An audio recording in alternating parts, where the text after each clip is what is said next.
Are you ready to double your real estate sales and grow your business like never before? Then you're in the right place. Welcome to Real Estate Matters, hosted by Matt Curtis, leader of the #1 real estate team in Alabama for the last 6 years, with over 8,000 homes sold and more than 4,000 five-star reviews.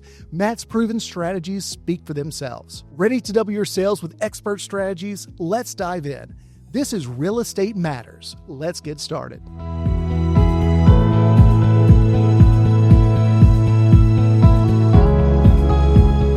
Welcome back to the Real Estate Matters podcast. I'm your host, Clark Dunn, here with Matt Curtis of Matt Curtis Real Estate. Yeah, excited about today because, people that are wanting to kind of peel back, behind the Matt Curtis Real Estate system, we're going to really show the process in the system and really more importantly, the concept behind it.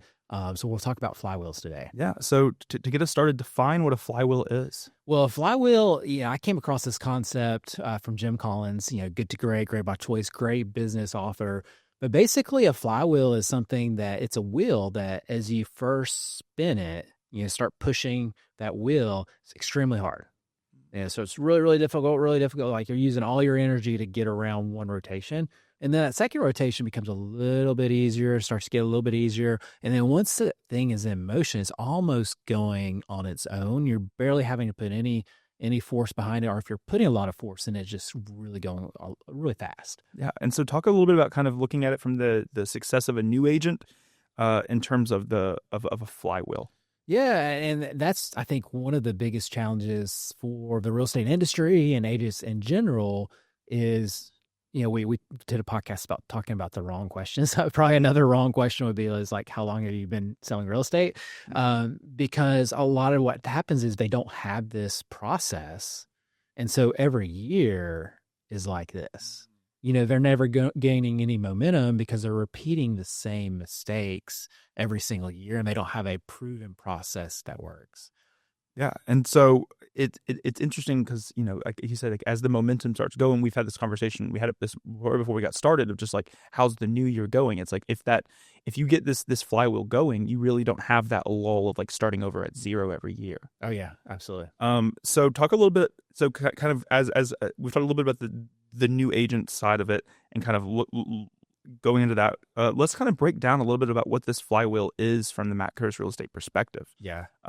Looking at like the first sort of part of the flywheel, personal development. Talk a little bit about that. So there's really like 5 main parts of our flywheel, and so we've analyzed this. We've kind of built this over years. Gone to a lot of conferences, reading a lot of books, and this is really like the success secret. I probably shouldn't even put it on a podcast, but so it's like number 1 is personal development. And so if you're listening to this podcast, you're doing it.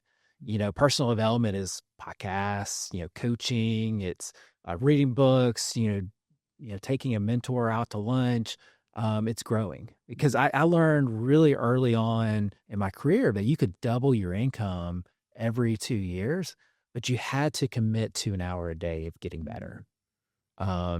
Coaching, going to conferences, reading books, all of those different things. If your team, like our team has great training, going to training, not only going to training, but like going back and going over your notes, and training. And so doing that an hour every single day, and you can look at our company and, we did that. We experienced that because what got you here won't get you there. Like if it was just hey, I'm going to name it and claim it. Here's my goal. We're going to go from whatever homes to 1 million homes this year. It doesn't work. Like you've got to get better because if it was just naming the goal, you would have already done it. And so you've got to get better and you've got to identify how you're going to get better. Some people like, hey, I'm going to read an hour a day. Sometimes I get people give me book recommendations. And it's really nice. They know that I like reading books. But it's often like, these are not the books that are going to move the business needle. It's like, you got to read an hour a day in what you need to hit the next level. So when I first got started, I was a computer engineer. I need to learn sales. So a lot of that was, reading sales. And then I'm hiring team members. It's bigger than me. I got to provide for these team members. I got to learn marketing. So it was a lot of marketing. And then like, hey, we have this marketing thing going, but now we've got, 20 team members, 30 team members, 40, all these team members, we got to learn how to like have a good culture and teamwork and business processes and systems. And so there's always things that you've got to learn to get to the next point. You've got to identify like, hey, where's my gaps? What's it going to take to get to that next level? Yeah, and I think it's incredible to see, like as when you first started and it's just, it's a team of one, you were investing into yourself, but then kind of creating that, and we'll kind of go more into that with more elements of the flywheel, but then getting to that point now that, your example and what you're doing and what we're talking about on the podcast overflows to your employees, it overflows to your agents, so then now they see that like, hey, we got it this far by doing this. If you want to get this far, then, it's not all Matt's job. It's not all X person's job to get it there far. If we're a team, we can all get it there, move the needle better together. Yeah, that's one of the things that we tell our teammates is, or especially people coming on board is, hey, we've got a big goal this year. We're going to have to change. And we're going to change a lot. If you're going to grow 30% in a year, there's going to be a lot of changes to get there. And we're not going to just change like, hey, I think we're going to paint the walls pink this week. It's changes that have to occur to hit that next level. And so, if anybody's looking to join our team, like that is something that you have to be comfortable with. Like we are going to change and improve things. And we really, as we hire more people, the culture gets stronger, the ideas get stronger. And we want people that own that as well. Like, hey, Matt or Caitlin and Leslie or Steffi, have y'all thought about these ideas to get even better? Yeah. And so we kind of alluded to the second part of the flywheel, which is dominating marketing. Talk a little bit about that. So that's a big one. We off air here, we were talking about some of the new billboards that went up.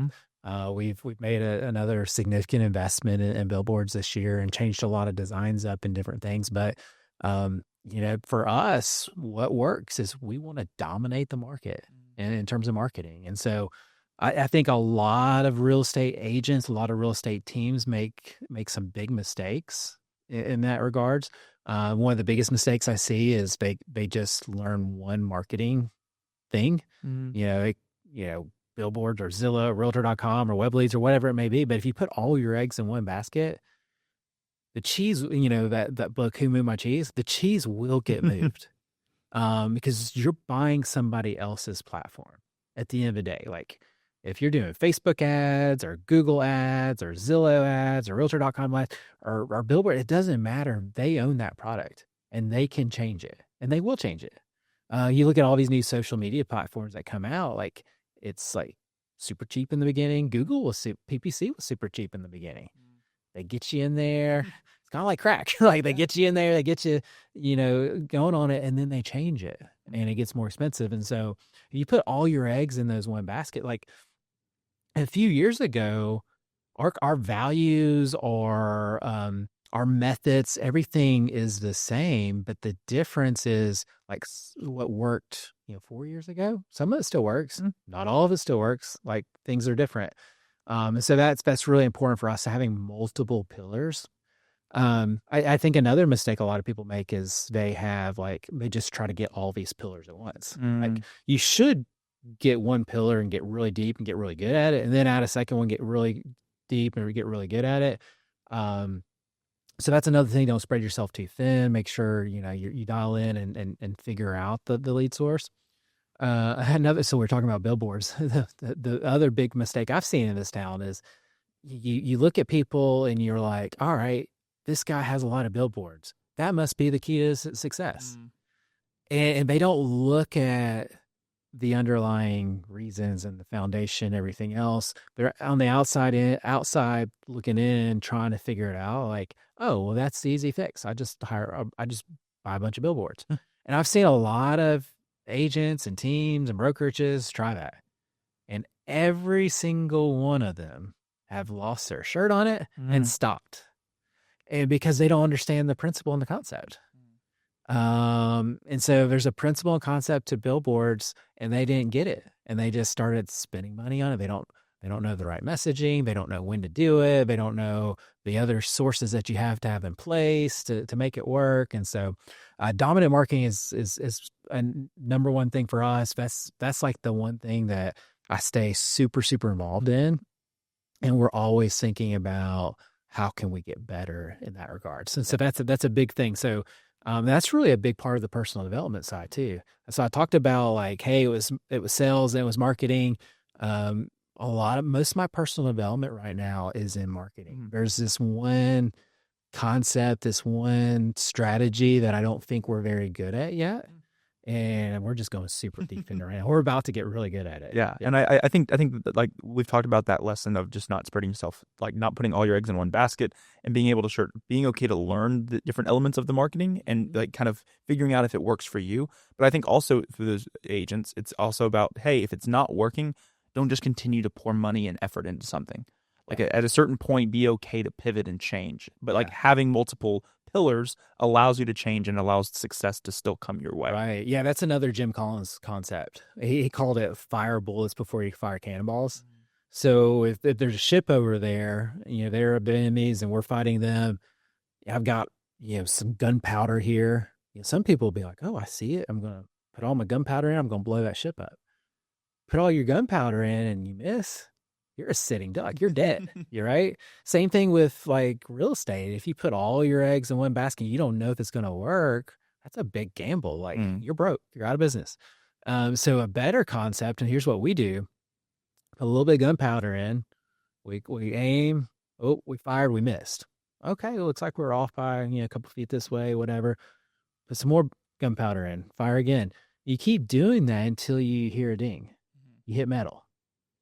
And then that's where you go and you take all this gunpowder and go all in.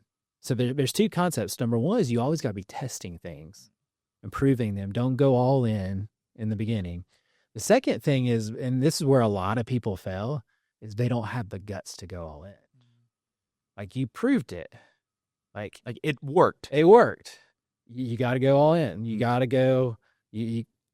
Otherwise, you can just keep hitting all these singles and not win the game, And so kind of moving into our third part of the flywheel, speed to lead and accountability. Kind of talk a little about what that part of the flywheel means. Yeah. So if you produce all these leads, you got to convert them. And so there's a lot of digital studies out there. MIT has studies on online leads. For example, let's say you're shopping insurance today. You get online, request a quote. Somebody calls you back in 3 days. You may not even remember why you were asking for insurance. Yeah, it's like, who are you? Why are you calling me? Yeah. So that speed matters. And there's studies that show, first 5 minutes, first 1 minute, like it's you got to be very, very responsive, because if you don't, like we have you mentioned your heat was out. Like if you call an HVAC company and they don't answer, you're probably not sitting around waiting for them to call you back. You're on to the next one, right? So same thing, speed to lead. And then oftentimes salespeople are in sales because they are great people, like great people, right? They're relational. When they get in front of people, they do an amazing job building that relationship. Sometimes their skill set's not as strong in the organization. And with us, we do a lot of volume. Like we have a lot of admin to help support them. We have CRMs to help support them. The only way to stay organized is through a CRM and creating tasks and do notes and all those different things. And so it's really, really important that as a company too, we know a lot of these agents, maybe their natural gifting's not organization. We got to provide the tools to be able to help kind of audit things and stay on top of their leads so that they don't have things fall through the cracks for two things. One is because we're for our agent. We want them to hit their goals and provide for the family. And then it's also reputation for our business. Because if one of our agents says, hey, Clark, I'm going to give you a call back on Friday, they don't call you, that affects the reputation of everybody. And so that's a really important thing. A couple of years ago, we put together a system. We called it MapBot. Okay. And so kind of doing just some extra auditing on leads and staying on top of things, that helped our business grow 30% just by auditing leads.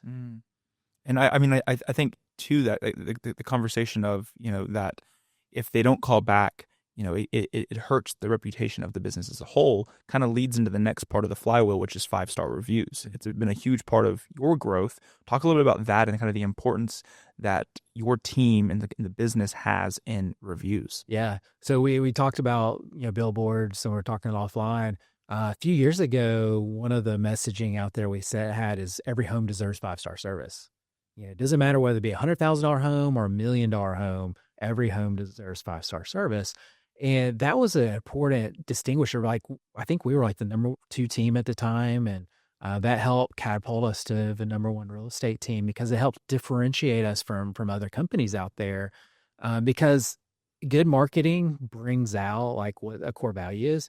And to me, like, you call me and you're looking for a home, I'm not, if you're saying, hey, I want a $100,000 home, I'm not saying, well, I'm too busy, I can't help you. Like, I don't care if it's a $100,000 home or $1 million home, we're going to give you that level of 5-star service. And that's not something you always see out in the industry. And so that's something that's extremely important to us. And a big metric of how we're doing, in my opinion, is the reviews that come in.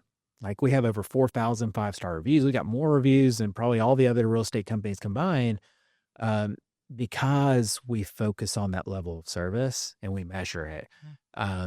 It's just such an important thing because, if you provide bad service, they're going to tell everybody about that, right? But if you provide good service, it's very rare that people will actually give you a review and give you referrals. It's versus the bad side of things. And so if you're getting that level of 5-star reviews, you're doing it right. Yeah. And we've talked about it in previous episodes. I think it's even going to be an episode out by the time this comes out, talking about like how agents can ask for reviews, which I think is such an interesting thing. And now it's gotten me thinking about, how can I, even with people that I work with, get that feedback too, to then continue to grow. And I think it's a lesson that can be learned from across industries, not just the real estate industry. Yeah. Looking at like the kind of, to wrap up the conversation on Flywheel, the final part of the Flywheel, a client joins the MCRE family. Talk a little bit about that. So last but certainly not least, that's the most important thing at that point. On the marketing side, we know each other, but like, let's say you just call me off a billboard. Hey, I see a lot of great things. We're still like, there's a certain level of trust, but not as big as like if we knew each other. And so the hardest part is that initial sell. Now, after you've provided them with 5-star service, like at that point, you continue to service that client. You got a client for life. When they buy and sell again, send referrals and all those different things. And so it's really important that we continue to take care of that client and treat them like family. So what does family do? Well, family celebrates holidays together. So what do? We pumpkin pies every Thanksgiving. Anybody that wants a pumpkin pie for Thanksgiving, they celebrate, birthdays. What do? We get our clients' birthdays. We send them out birthday, ice cream and stuff to be able to get. And then they get together throughout the year. So we have quarterly events that we do. And so that's a really, really important piece because it's not just a transactional. Like, we really want to have a relationship with these clients. And some of my favorite things throughout the years is going to these events and seeing the same families over and over again. They're telling us like, hey, we still love our home. Like, we may never move, or like, we're still loving our home. It's going to be 5 more years before we sell. It doesn't matter. Like, we're just so happy to continue to be able to have that relationship with those clients. Yeah. And then like seeing those families grow themselves and like, hey, now we've outgrown this house. We want to go to this house. Or like, this house was our first house and we had our first kid in this house. Like, those moments, those milestones, it's like your team kind of plays that pivotal role into kind of being a part of that. Oh, yeah. Which is incredible to think about. I mean, I've enjoyed the conversation. I think we've been able to kind of take a look behind the MCRE curtain a little bit, kind of give people a little bit of the secret sauce of how your team operates. We'll be sure to have information in the episode notes to maybe find out if people are interested in joining your team or finding out more information. There'll be stuff there, but I appreciate it. Awesome. Thanks.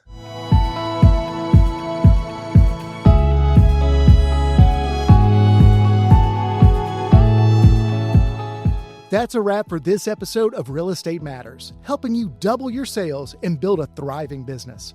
But real success is about impact. That's why Matt's team has built over 140 homes for families in Central America, changing lives beyond real estate. Loved what you heard? Subscribe, leave a review, and share this episode with a fellow agent. For more expert insights, visit mattcurtisrealestate.com or find us on social media at Matt Curtis Real Estate. See you next time on Real Estate Matters.